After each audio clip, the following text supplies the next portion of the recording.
Welcome to the Shootin' Show. Stand by for shots fired. Hello, I'm Johnny Rowland, your host of the Shootin' Show, and welcome to today's program.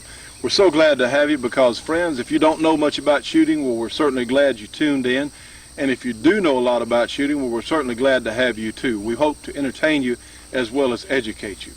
Well, we heard a few days ago that our good friend and legendary shooter and law enforcement officer, Bill Jordan, is very ill. So those of you who would, please remember him in your prayers. I understand he has pneumonia and has really been very, very ill. So we sincerely hope that he can have a speedy recovery and regain his health again. You know, he's in somewhat advanced years, but he has been in excellent physical condition and an inspiration to us all. So we sincerely hope that he can get well soon. We want to go back over to his home over in East Texas and would like to visit very much, would like to visit with him again. Anyway, well, let's start today's program. We do have some really neat things. I was going to say neat stuff. Yes, it's neat stuff too. We have some things I know you're really going to enjoy in today's program. And we have our steel plate out here at 100 yards. You know, it wouldn't really be too hard to hit here with this Colt Sporter, but let's make it a little more interesting. Let's take this little, how about this little Mustang Pocket Light in 380, and this is a very small gun. Let's see what it'll do out here at 100 yards.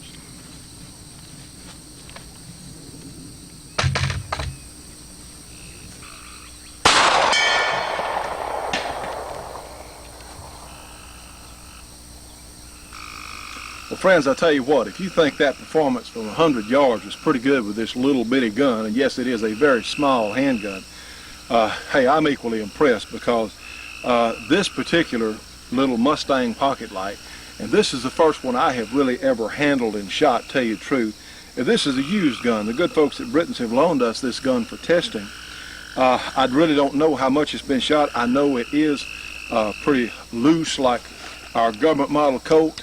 It rattles when you shake it, which is desirable in a semi-automatic handgun, because as long as what you have to have, you've got to have tolerances that will allow this gun to work under dirty or poor conditions. And it certainly does work. We have had very good reliability with it. We've shot it maybe 50 or so rounds just here in our testing. And the pocket lights, and bear in mind, a lot of people are going to use this as a pocket or backup gun. And you know, friends, we here at the Shootin' Show never advocate breaking the law. But in a lot of areas around the country now, you can apply for and get a concealed carry permit. Now then, this would be a terrific backup gun if you had to have a handgun with you. And you can tell from the picture just how small, in fact, this little gun is. Heck, it's not much bigger than a Derringer. And you can see it in comparison to the full-size government model. It is a very, very small handgun, very flat. We'll take a closer look in just a minute. But this little gun, I suppose they get away with running the more powerful cartridges because, you know, friends, Corbon makes a 380. That is no joke. It's a 90-grain jacketed hollow point bullet at a velocity of 1,050 feet per second, and Corbon has really been accurate. If whatever they say on the boxes, you can just about count on that's what it's going to do. The only variation will be in the gun itself. Now, in this little gun, and I'm going to say maybe a 2.5 inch or so barrel, this Corbon load actually goes about 950 or so feet per second, which compared to the Federal 380 90 grain runs about 850. The Remington hardball runs 850 or so. So the Corbon is a good 100 feet per second faster than everything else we've tried in this little gun. It is a most impressive package. I was not counting on the accuracy that this little thing has demonstrated. Now realize these steel plates, the larger ones, not the smaller ones here, but the larger steel plates we sometimes shoot at 100 yards, which we opened the show with today. That's 18 inches across, but wait a minute, friends, you're not talking about much sight radius here, and this little gun will do that on demand. It's pretty amazing just how accurate this little thing is. And I want to remind you, it does have those loose tolerances, which again to me is very desirable because this little gun is going to function, whereas some of the very tight watch-like, very finely made, and this Colt is definitely finely made. It is not inexpensive. These things retail for around $400. is going to work where something that might be a tighter fit might not.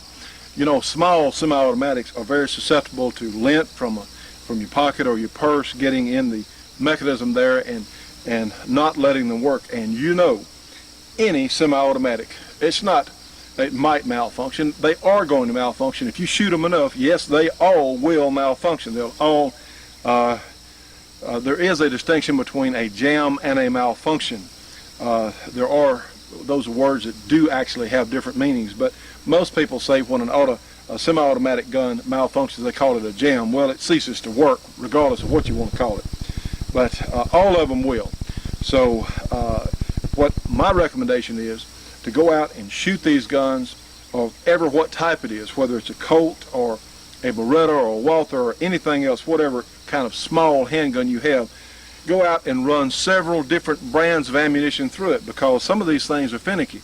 Now, this little Colt has performed with everything we've put in it, but the next one down the assembly line may not. I don't know if all of them are as accurate as this one is. I don't know if all of them are as reliable as this one is, but let me tell you what, this little jewel here is both accurate and reliable. This was a gun that has very little wear on it. It was owned by a police officer, I understand. And for some reason or another, his department decided that they wanted something else as a backup gun, so he wound up selling this one and buying something else. But I really don't think the little gun's been shot that much. The frame here is aluminum. The top, of course, is steel. This has a locked breech action, very similar, certainly similar in effect. It is made differently somewhat than our full-size 1911, but the principle is the same. The barrel and slide are locked together for a short span of time. When the slide starts back, it is locked to that barrel for about 1/10 or so of an inch. And what this does, this ensures that that case, nothing's going to happen in the initial stages of when that powder starts to burn, when pressure is very high. Now, the pressure has already started dropping when this thing cycles and it throws out the empty case. So that's why such powerful cartridges, such in the 1911 type action, the Grizzly 45 Winchester mag, 50 Action Express, some of these other guns, they can do it with a recoil operated gun because of that locking action there. It is very important. It happens real quick, but these guns will stand much, much more than a blowback type action. Well, anyway, this little gun is a single action handgun. I don't think I would carry it cocked and locked for the simple reason it does not have a grip safety. Now then, you can get into action pretty quick cocking it with the thumb on your off hand. You can certainly carry it hammer down and safety on, but that's going to be pretty slow to get into action. If this were my gun and I was going to carry it, and it does have a locked firing pin, the firing pin can only move if that trigger is pulled. A good feature. I like all these good safety features like that. Some people are decrying, shall we say, the firing pin lock in the Colt government models, but I don't agree. I just haven't seen enough of them fail. In fact, I've never seen one fail. I've heard stories that they did sometimes, but personally, I've never seen one fail. And if you have, you might let me know, but I really don't think that's a problem. And having that locked firing pin, see, if this little gun were somehow dropped on the muzzle, it still can't go off. That trigger has got to be pulled. But without that grip safety, personally, I would not carry the gun in a cocked and locked situation. Out on the range, or if you were shooting the gun and you wanted to keep it ready in action, certainly you could apply your safety. Nothing's going to happen.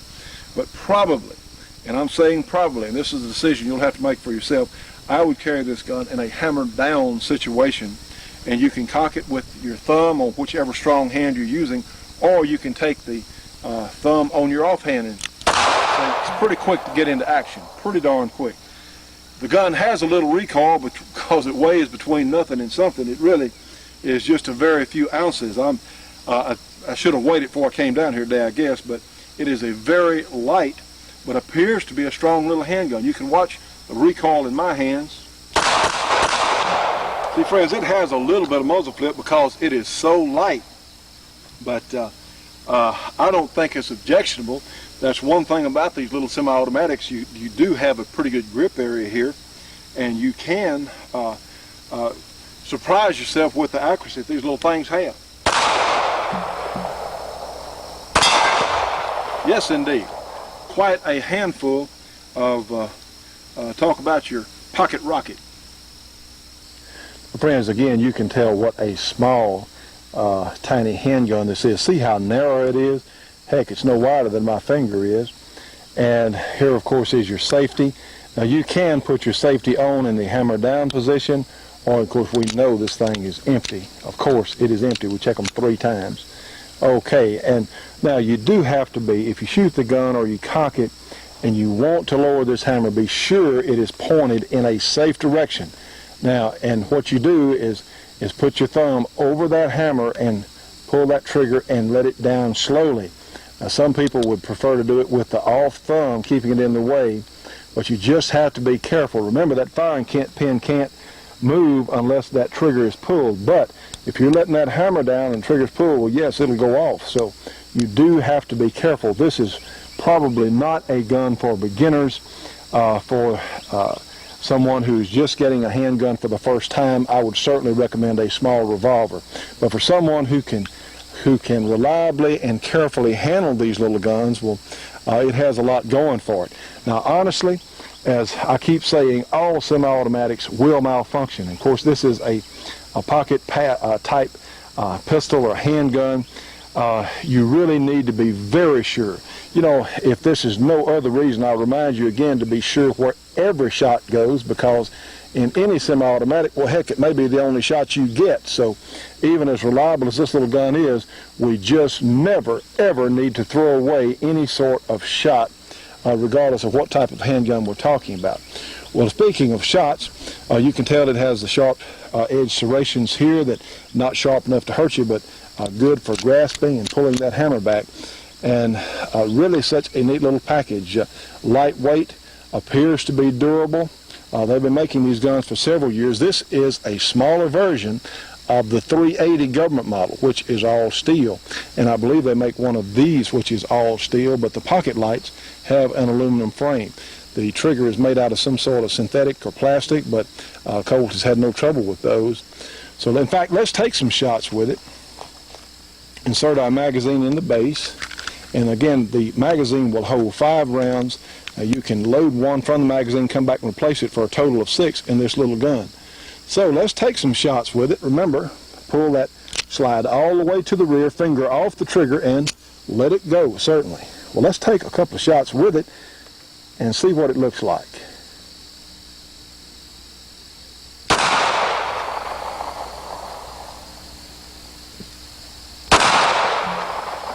See, it does rear up a little, but it's not objectionable, I don't think.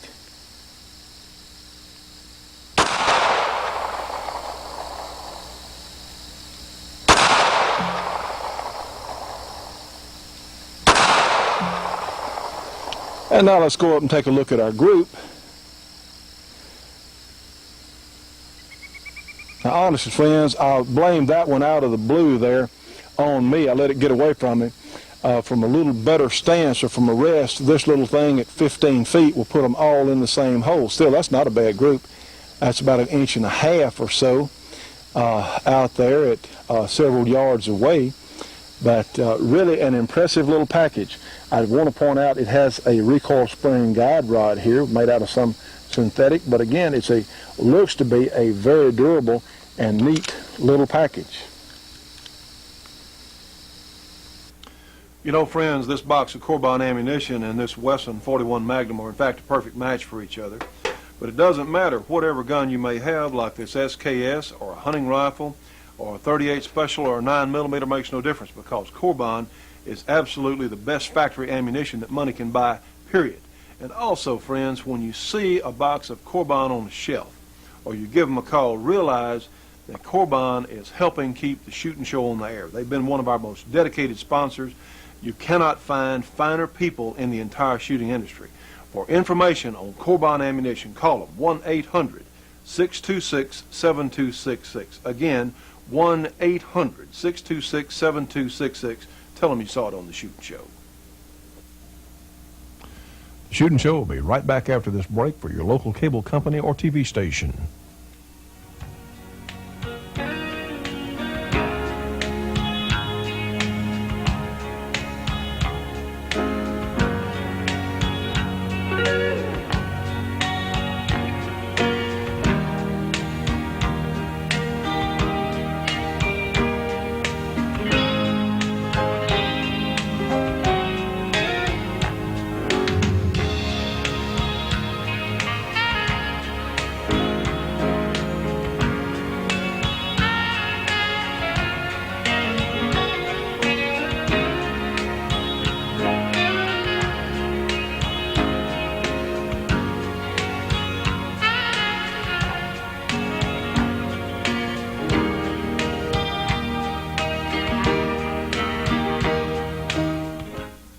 Friends, all of us as shooting enthusiasts should be subscribing to Shotgun News, the trading post for anything that shoots.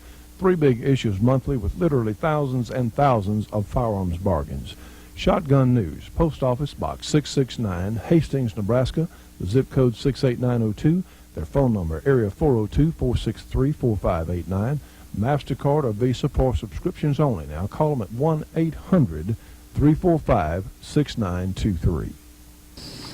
Well, friends, some of us, and bear in mind, the 380 is not the most potent handgun cartridge out there, but some of us are going to think about putting several shots in a relatively small area in hopefully a short time. I have our pro timer on here, and let's see what I can do on this target in rapid fire, and let's see what our group looks like out of this tiny handgun. Go ahead and press the start button, push our safety off, we'll have it ready to go.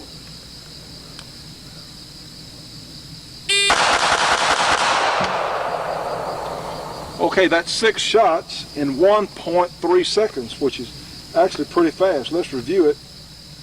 My first shot was 2800, so we had 6 shots in 1.02 seconds, which is actually pretty good. But hey, look at the group size. Talking about how easy this little thing is to shoot well, let's take a look at that. All right, friends, this is 6 shots, and you can tell that's less than 2 inches from this little gun. In fact, actual shooting time was just over a second. So, again, back to the controllability of this little thing. You know, friends, obviously I'm impressed with this little Mustang Pocket Light. Like we said earlier, they're not inexpensive little guns.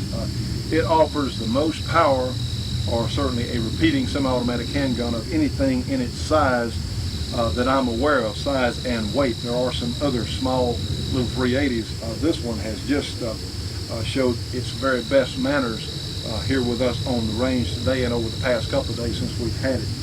But I would like to add the importance of a small handgun like this. Somebody said, well, I'd much rather have a full-size gun, be it a large revolver or a government model or whatever else you might have. But the advantage to one of these very small handguns, it is so easy to carry. It does tuck in a pocket extremely well, or go in a coat or something, because, you know, friends, we're living in strange and dangerous times. We hear about things every day, people being held up with knives or being beaten up, or women being attacked, or all sorts of things. And a little gun like this, the beauty part, this might be the one that you had with you. That's why it is so important to go out and run several different kinds of ammunition through it, see what these little guns like. Of course, I have to recommend Corbon simply because it is a dramatic performance improvement over everything else we've tried. And we've tried ammunition from all the major loading companies, all the major ammunition companies, and of course Corbon stands out again. With the Corbon, the 380 really takes on the power characteristics of a pretty good 38 Special. This is no joke with Corbon ammunition. So that is something that, plus the Corbon feeds really well. You have quite a bit more energy than the other brands that we tried, even in this small gun. Again, this might be the one, this could be, in fact, the most important gun that you own, simply because this might be the one that you had with you. It's still being a semi-automatic. You must go out and break the gun in and be sure it's going to function. And you can't put a semi-automatic in the drawer and just go off and forget about it. You can't do that.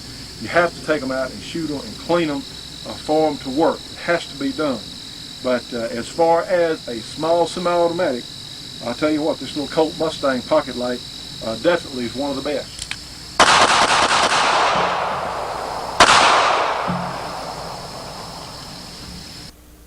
More and more often, women are faced with protecting themselves and their homes. But another way of protection is through information. And we at the Shootin' Show believe that the New American Magazine has the best information that you can possibly get. You can get the New American by calling 1-800-727-TRUE-TRUE. And those numbers, of course, are 1-800-727-8783. The New American, $22 for a 6-month subscription. It comes twice a month. Friends, you need this magazine if you want to know what's going on. And in times like this, we need both of these. We need our guns, and we darn sure need our information. Ladies and gentlemen, we hope you're enjoying our program. We're certainly glad to be with you this week. We've got a couple of things we want to talk about. Judge, isn't this week the anniversary of one of the most important events as far as our American history goes? Oh, yes. Immortalized by Longfellow's poem, The Midnight Ride of Paul Revere. Starts off the 18th of April in 75. Hardly a man is now alive who remembers that famous day and year. That was the story of Paul Revere's ride. On the night of the 18th of April, 1775, and the beginning of the American Revolution, really, because the battles of Lexington and Concord were fought in April of 1775. Now, Judge, what actually began? What was the altercation about? Well, there was widespread unrest in the colonies following the passage in 1774 of the what are called the Intolerable Acts. Mm-hmm. British General Gage received orders to use force against the defiant colonists, Mm-hmm. and consequently, he had a Lieutenant Colonel, Francis Smith, led a British column from Boston Mm-hmm. to seize the gunpowder of the Massachusetts Provincial Congress at Concord. And on the morning of the 19th, Smith's redcoats scattered a company of local Minutemen at Lexington, killing several. And at Concord, Smith managed to find some of the gunpowder reserves, but he only got part of them because of the fact the colonists had been alerted because of the ride of Paul Revere, and this article says, and his associates. When they returned to Boston, they were under constant assault from Massachusetts militiamen, who inflicted 273 casualties. Now, wasn't there a General Clinton in this deal on the side of the British along about this time? I don't remember what he had to say, but talk about history repeating itself, friends. We were under assault from one Clinton on the British side, and under assault from another Clinton in Washington. We don't know what side he's on. Well, that's right. You really don't know what side he's on. This is the last country that has been started from scratch in the history of the world. There have been other countries that have been created through rebellion, Mm-hmm. through revolution. And of course his country was created through revolution because the British colonized it. And what happened was that the colonists were so irritated with the British high-handedness that what they call taxation without representation. Of course, some waggers said they didn't know what they were talking about. They ought to see taxation with representation. But See what we've got? But we started off with a group of people for the first time that had a new country, a virgin wilderness, and one that where they could lay down the rules, make the Constitution, and create a community formed by intellectuals, because our founders were intellectuals. They were they're activists too, but they were intellectuals. Right. They understood tyranny, and they were bound, bent, determined that they were going to create a country where that was impossible. Mm-hmm. Mm-hmm. I remember that Benjamin Franklin was asked by a lady when he left the Constitutional Convention, "What have you given us?" And his reply was, "A republic, if you can keep it." Mm-hmm. And to a large extent, we've lost that today because everybody calls it a democracy. It's not a democracy. It's We a never republic. have been a democracy. Well, it wasn't supposed to be. I think it's just about turned into one. But now that gets us down to this business of a new world order. And I have known for many, many years, perhaps since the first idea of world government ever came about, that this was something that simply would not work. It would not work because the mores, the customs of the people in the various parts of the world are so completely different. America's probably the only place in the world where a man's innocent and is presumed to be innocent until he's proven to be guilty. In a lot of places, they simply take you and snatch you into jail, and you're left to languish there, and you're not out, so you can't prove that you're innocent. And besides, proving innocence is in many cases proving a universal negative, whereas the proof of a person's guilt is a positive thing. And this is why I say, and this is where I depart from some of my ultra-conservative friends, because they don't understand it. The Supreme Court has not been completely incorrect in their broad interpretations of the restrictions laid down in the Bill of Rights. You realize in England they have no Bill of Rights. In Canada there's no such thing as a Bill of Rights. And the American Constitution started off without a Bill of Rights, except that the people demanded that these things be written into the Constitution, and consequently they are the first 10 amendments to the Constitution. And as such, incidentally, override anything that's in the Constitution, including, I contend, including the treaty power. You know, the treaty power is a power under which Congress can get more legislative authority than it had under the Constitution to start with. That was, I think, brought forth very carefully in the case of Missouri versus Holland. That was a case involving migratory birds. Previously, Congress had tried to regulate the game limits, the killing of migratory birds. And while this may be an environmentally wonderful thing to have, the Supreme Court had held that that was not a function that was given to the federal government. The federal government didn't have the power to do that. So the feds, the national government, enters into a treaty with Canada under which they agree that there will be regulation of these things. And then, in the case of Missouri versus Holland, it was held that the treaty power gave Congress that authority, whereas the Congress didn't have the authority under the Constitution.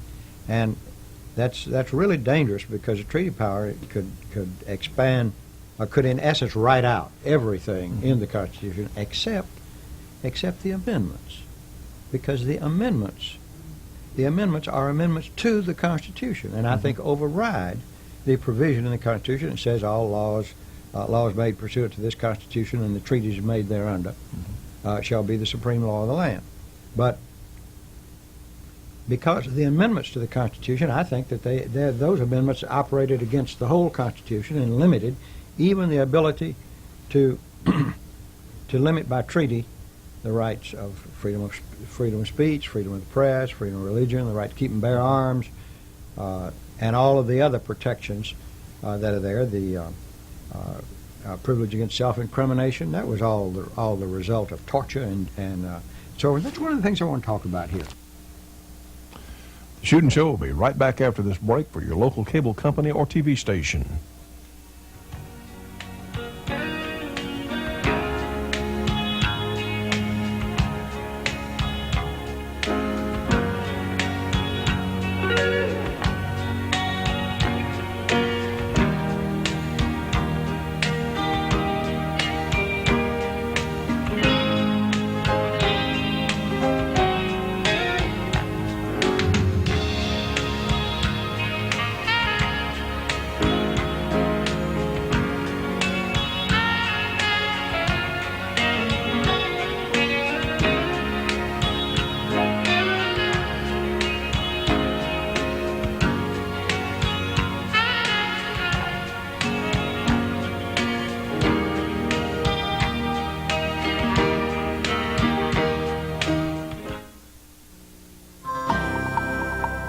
Yavapai College in the cool pines of Prescott, Arizona is offering NRA gunsmithing and law enforcement armorer school this summer.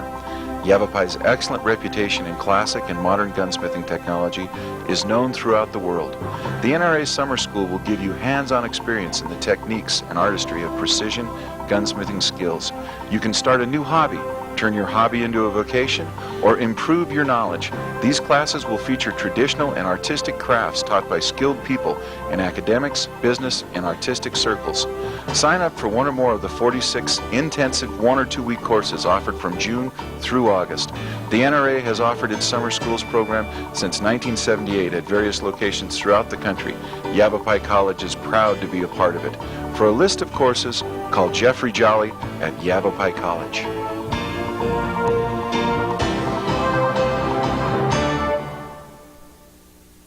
Hey Shootin' Show fans, this is J.D. Jones.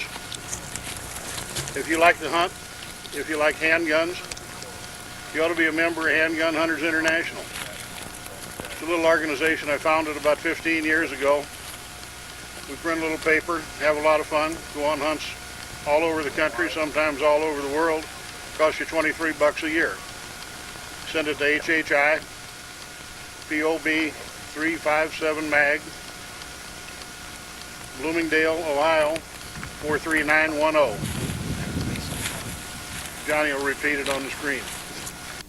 Now, friends, for this $23, you'll get a subscription to the Six Gunner, which is a very neat newspaper full of stories of hunting trips by people who actually went on the hunting trips. This is something, in fact, some of you might want to get your story published in the Six Gunner. Now, this comes from Handgun Hunters International, HHI, Post Office Box 357 MAG, Bloomingdale, Ohio. That's zip code 43910. Again, the HHI, P.O. Box 357 MAG, Bloomingdale, Ohio 43910. My cohort here laughed at me because I brought a magazine out here today. It's a men's magazine, and it's got a lot of pictures of women in various stages of undress. And well, that's okay. but it's serious.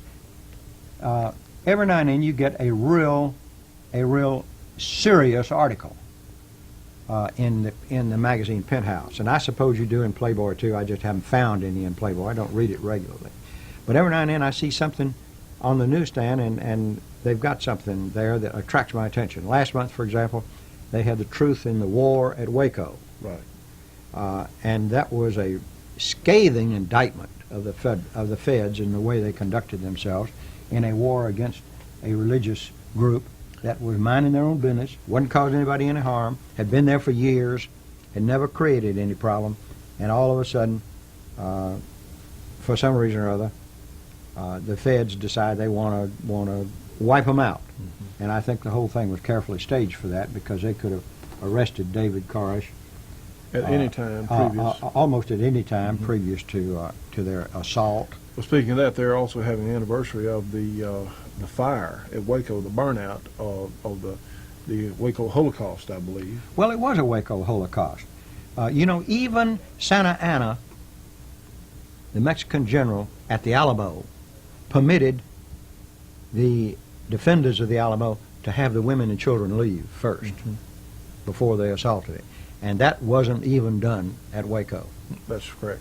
And that is, in my book, it's criminal on horseback. It is just outrageous that force was used against American citizens who were minding their own business and not doing any harm to anybody.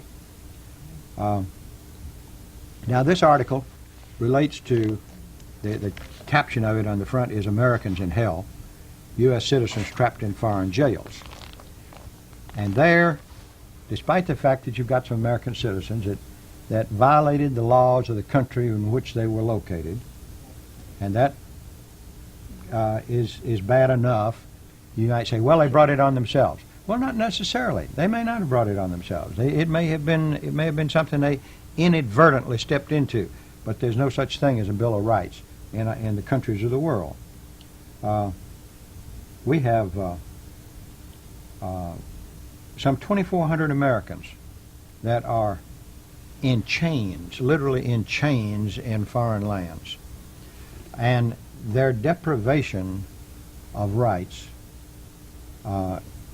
makes the Bill of Rights look like something in heaven. The amount of violence, the torturing, and this is why I say the New World Order won't work. And I've known this for a long time because the mores in different lands are different. When you say mores, you mean customs, culture in different lands. That's right. And I use it as a worst example, perhaps. In some countries of the world, to take your enemy's head is considered to be socially acceptable. It's not considered to be socially acceptable in many other countries of the world. And our Washington liberals don't have a clue as to they're not living in reality. Well, they're not living in reality because, look, Johnny, we're in a minority in this world. I mean a real minority. How many Americans are there? How many people in the United States? 250 million. All right, call it 250 million, plus or minus a few. What's the population of the world? About 3.5 billion, I believe. Almost 4 billion. Now, what's that? 16. That's 16 times as many people. Or is it more than that? Yeah, 16 times as many people in the rest of the world as there are in the United States. Now, when you get to a one-man, one-vote situation, whose votes are going to prevail? That's true. If you think we've seen taxation in this country that people are sick and tired of, wait until you give the countries in the rest of the world the authority to levy taxes on the United States. I suppose so. You want to see our standard of living change. Well, and speaking of that, there's an article even in today's Shreveport Liberal paper by Cal Thomas, and it's entitled "Truth About Communism in America Revealed in Soviet Files." And I remember very well where certainly the people in Hollywood, a lot of the entertainment community, has vilified people like Joseph McCarthy back in the 50s for communist hunting. They called him a witch hunter and all these other things. And it turns out that Alger Hiss, who in fact wrote the charter for the United Nations, is a convicted Soviet spy. Well, as a matter of fact, this article said he was the head of he was the Soviet spy chief in New York. And he wrote the charter for the United Nations, a convicted Soviet spy. Well, you know, McCarthy was really vilified, and maybe McCarthy used some roughshod tactics. I don't know. But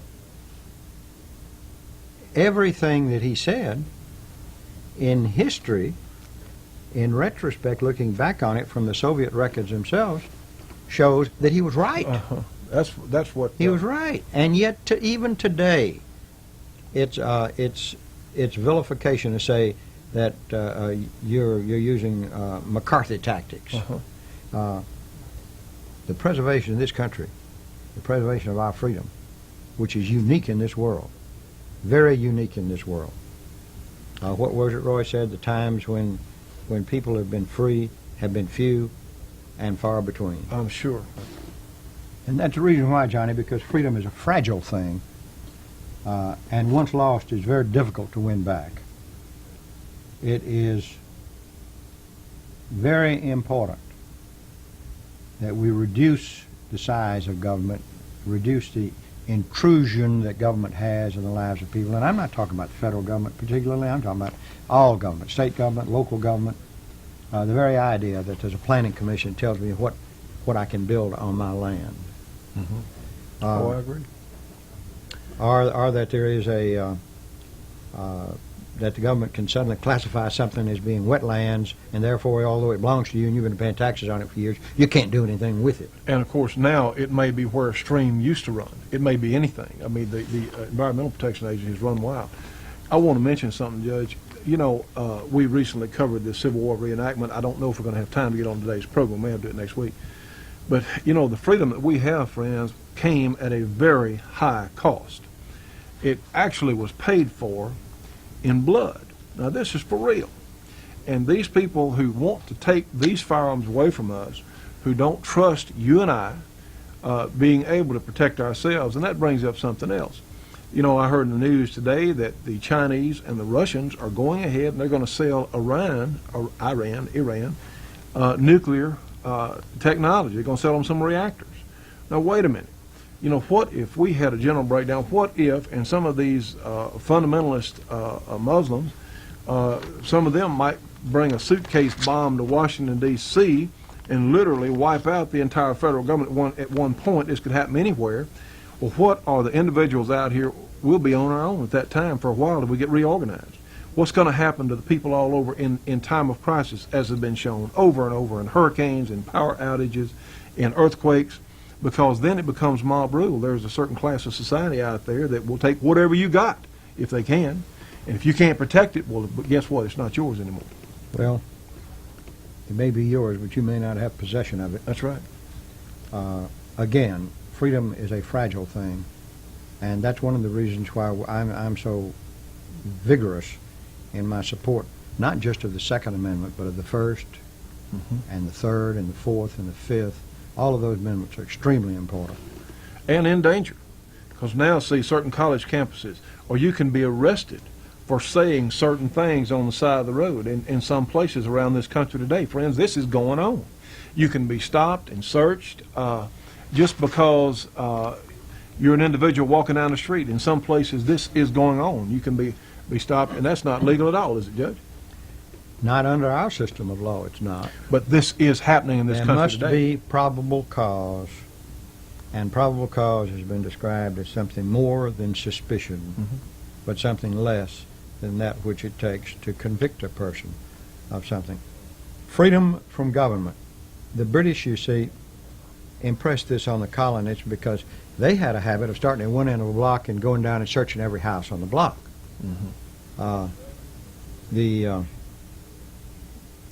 Gosh, there's a quotation from William Pitt he was a famous Prime Minister of England. I don't know if he was Prime Minister or not. Maybe he was just an outspoken freedom lover. He was talking about the sanctity of a home, and said the poorest person in the most meager home, most meager place that he resided, could bid defiance to all the forces of the crown, that the wind may enter, the rain may enter, but the King of England dare not enter. And that was one of the protections that they had in England, but it wasn't a protection that the British were according to the colonists. And maybe that's very well, because if King George had not abused his authority, perhaps the colonists would never have broken away from England. Maybe. And we have in this country a government, an experiment that has never been seen before and will probably never be seen again. You better keep it, and we better protect it. Who was it? Thomas Jefferson said, and incidentally, I see there's an effort today to try to tear down the image of Jefferson. Right. In a movie, Jefferson in Paris, which I disapprove of completely, because it's fiction, it's pure fiction. But Jefferson said, I think it was, and this may be a little inexact, the tree of liberty must be nourished frequently with the blood of patriots. Well, unfortunately, there's more truth to that than not, I'm afraid. And friends, I tell you what, we are in a struggle. We cannot let down our guard for a moment. Well, torture, intolerable prison conditions. Oh, now I know that a lot of people in the country thought that when this kid spray painted automobiles in Singapore, that he got what he deserved with his caning, his lashing. But that is only the tip of the iceberg, just the tip of the iceberg. If you really want to see how the New World Order would work with your freedoms, go get this month's issue of Penthouse. I'm not boosting the magazine, but I'm telling you, every now and then they have a tremendous article. And this one, Americans in Hell, is certainly true. And the exposition that it makes in there of torture, of deprivation of rights, is just truly astonishing. Truly astonishing. And I find, even people, and in practice law, you see this. You see people cussing out the courts, and they cuss out the fact that the courts sometimes let a guilty man loose on technicalities. Those are not technicalities; they're very important. But you wait until one of those people gets accused of something and find out how quick they come to a lawyer and want those same items. Those items are well founded. They're well founded in history.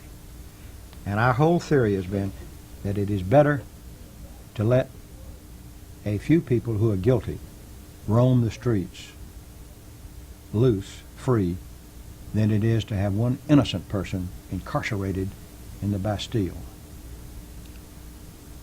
And I think that that's a good legal system.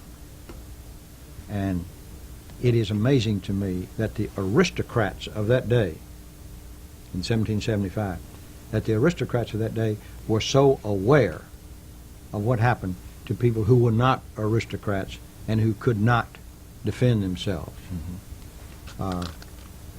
The American experiment is a fabulous thing.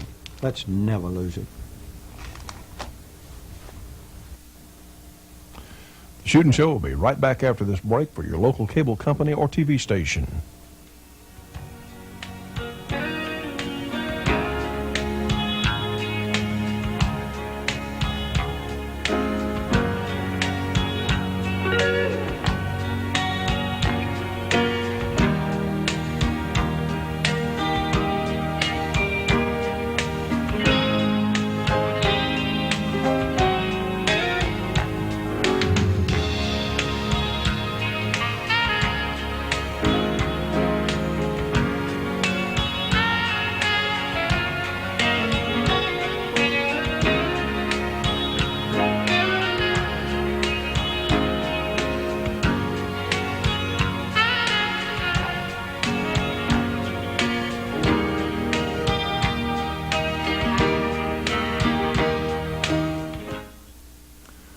Friends, you can communicate with the Shootin' Show on CompuServe now. Our number is 735-42-3024. Again, 735-42-3024.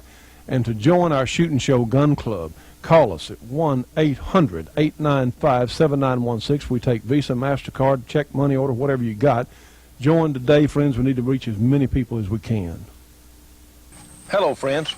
I'm out here practicing for one of the most fun hunting sports that you can imagine.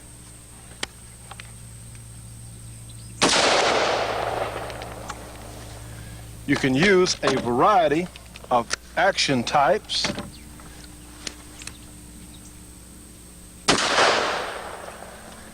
You have access to year-round hunting, some cases no limits, and you get to use a variety of guns. Well, you know what I'm talking about is the sport of varmint hunting. And we need to introduce you folks to varmint hunting. A lot of us have been doing it for years and didn't know what to call it, but we especially need to introduce you to the Varmint Hunter magazine. You know, friends, varmint hunting is one of the fastest growing shooting sports in the world. In fact, the Varmint Hunters Association, they have members in all 50 states and 19 foreign countries. Now, their magazine focuses on varmint hunting and super accurate reloading and shooting techniques. Plus, there's a lot of humor, a lot of interesting cartoons and humorous articles in the magazine. Incidentally, the magazine is large, it's very high quality, and something I think you're really going to enjoy reading, and it's published quarterly. It's only $24 for an associate membership in the Varmint Hunters Association. And look, for information, now you ought to do this. If you're a dedicated shooter, this is something I think you're really going to enjoy. For information on the Varmint Hunter magazine and the Varmint Hunters Association, call them at 1-800-528-4868. Again, 1-800-528-4868. Be sure and tell them you saw it on the Shootin' Show. Well, ladies and gentlemen, here we are out on the new Clark's Range here in Halton, or I believe their new address is actually Princeton, Louisiana. We have a nice crowd for the demonstration. Jerry Michalik, the fastest revolver shooter in the world, and Jim Clark Jr., a several-time three-gun champion himself, are going to do a shooting exhibition for us. So they're going to be getting underway in just a moment. Good evening, folks. We appreciate y'all coming out today. Jerry and I are going to get out here and play a little bit, shoot a few guns. We'll be shooting rifle, pistol, shotgun. Probably a little different than what you've ever seen it done. Different positions, different speeds, hopefully fast speeds. We'll start off with Jerry doing his demonstration that he's been working on for several years as he worked for Smith & Wesson and he's gotten currently competent at this, and with no further delay, Jerry Mickley.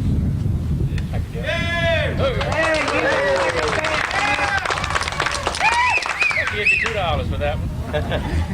What I'm going to do here today is shoot some revolvers that I've used in competition. And the main reason Jim and I are out here, if you have any questions about what we're doing, the equipment, or what they have available in the shop, or you have a problem with a Clark gun, that's why we're up here. This is a Model 27. It's built on the end frame, which means it's the largest frame Smith & Wesson that they manufacture. It also has an 8 3/8-inch barrel with the Ed McGivern gold bead front sight. It's a high visibility sight that came out back in 1935 for police use, and I prefer it even to today to do high-speed shooting with. And we're going to go ahead and move along. Any questions on the 27? All right. And right here is a Model 625. It's an end frame also, but you might notice it has a round butt style grip on it. It also has the gold bead front sight. It's a 6-shot. It's in stainless steel. And what's really outstanding about this particular revolver is ammunition is affixed in a full moon clip. So the possibilities of screwing up a reload, unless you're in competition, are slim. If you choose to keep a revolver at home on your automobile but unload it, to load it will be a relatively simple matter. These, by the way, are some dummy cartridges. What I'm doing here is to demonstrate the ease of loading this Model 625. Come on, Doug. Any questions on the 625?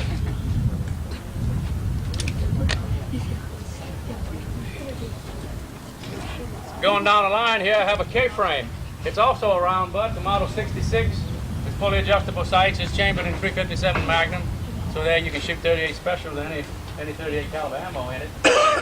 It's a very compact gun for its size. It's a common gun that law enforcement would carry, or somebody who was wishing a very powerful compact package. But the problem with such a small gun,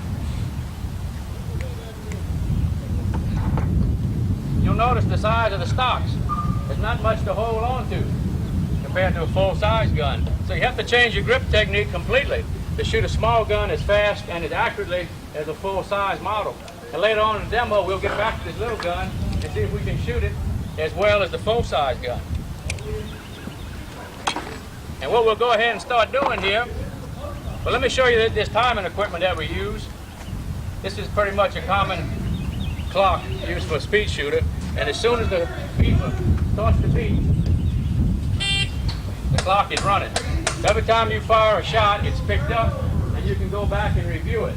Like shot number 1 was 107, and number 2 was 145, and the difference was 38/100.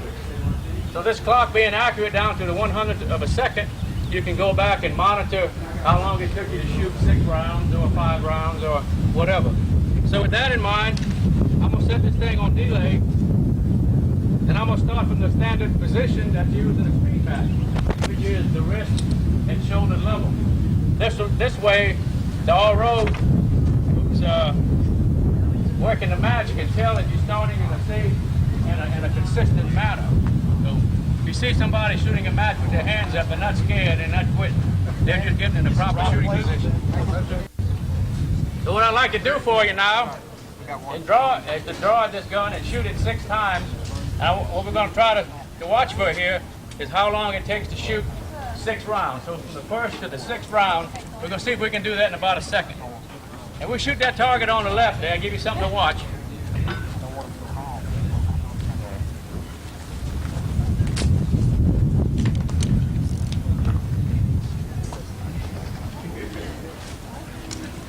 All right, target on the left, draw and shoot 6 rounds.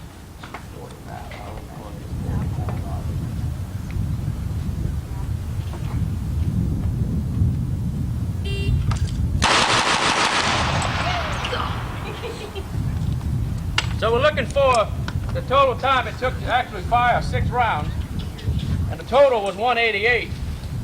So we'll go back and review number 1 was 107. At 19 to 17 to 15, 15. So the total time, since I'm holding the clock, I can tell you what I want, was really about 82/100ths of a second. So it's not that difficult to fire a revolver accurately when you're shooting at one target. So what we're going to do now, we're going to change it up a little bit. And I'm going to draw and fire 6 and do a reload. And the way I reload a revolver like this, I have to practice ammunition again. Being right-handed, I'll hit the thumb release with the thumb on my right hand. Break the revolver over to the left hand, straight up and down. You want gravity to help you. Take the empty, the spent cartridges out of the revolver, come back around, charge it straight up and down. You want gravity there again to help you.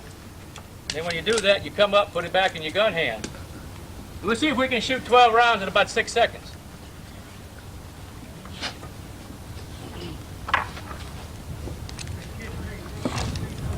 We'll shoot that target on the left again.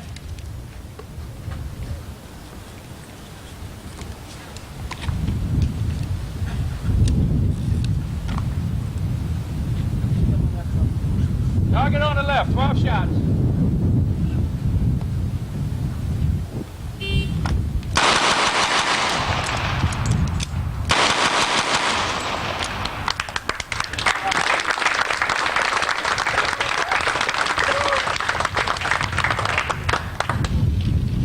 Total time on that was 4.8, 82 100ths of a second. We're going to go back and review the actual time between the 6th and the 7th shots there.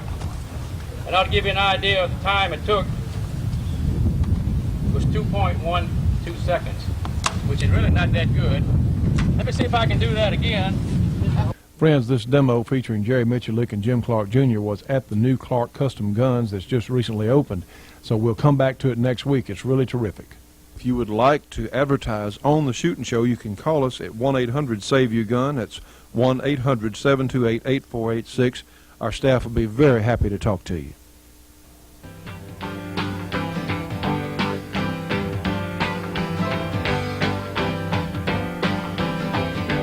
Well, friends, it's happened again. We've run out of time for today's program. From Kurt, the judge, myself, we want to thank everyone for being with us for today's program, and we look forward to seeing you on the next Shootin' Show.